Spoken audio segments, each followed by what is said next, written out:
On y découvre l'envers du décor, tous les problèmes éthiques qui se posent à une association humanitaire aujourd'hui.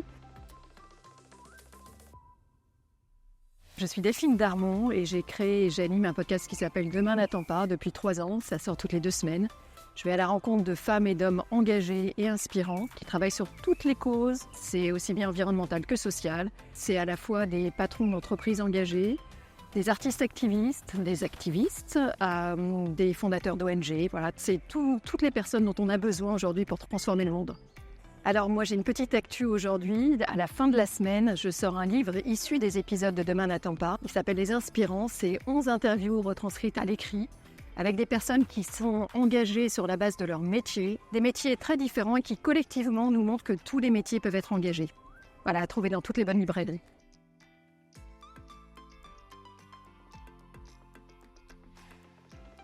Alors j'ai eu la chance de connaître le podcaston un peu avant son lancement. J'ai été contactée par Jérémy. C'était un grand bonheur en fait d'entendre parler du podcaston. C'était extrêmement naturel pour moi de m'y engager. Le podcaston est un mouvement qui rassemble tous les podcasteurs possibles pour parler d'engagement et pour mettre en avant des associations extraordinaires. Donc moi j'avais naturellement dans mon catalogue beaucoup d'associations où j'allais voir. Donc c'était un bonheur d'ancrer cet épisode de la semaine du podcaston dans le cadre d'une voix beaucoup plus large qui rassemble tous les podcasteurs de France et de Navarre.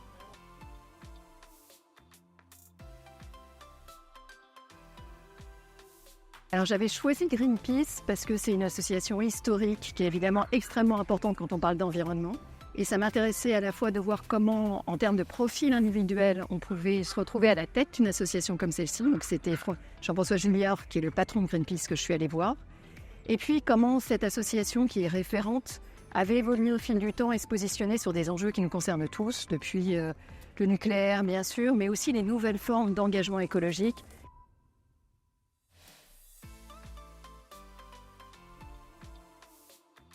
C'est Première Urgence Internationale avec un des cofondateurs de l'association et le directeur opérationnel que j'ai eu la chance d'interviewer. On est dans une année qui est vraiment marquée par les conflits partout dans le monde. On a tous en tête évidemment la guerre en Ukraine, mais aussi le conflit israélo-palestinien et puis des endroits qui sont quand même passablement dévastés comme l'Afghanistan.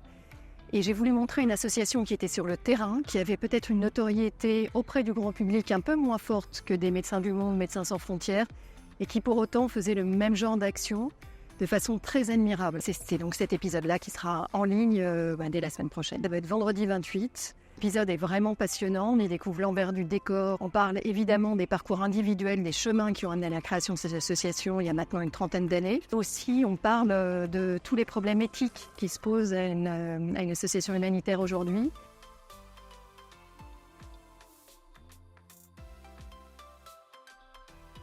J'ai découvert plus en profondeur le site Infodon, qui va devenir maintenant un site de référence pour moi.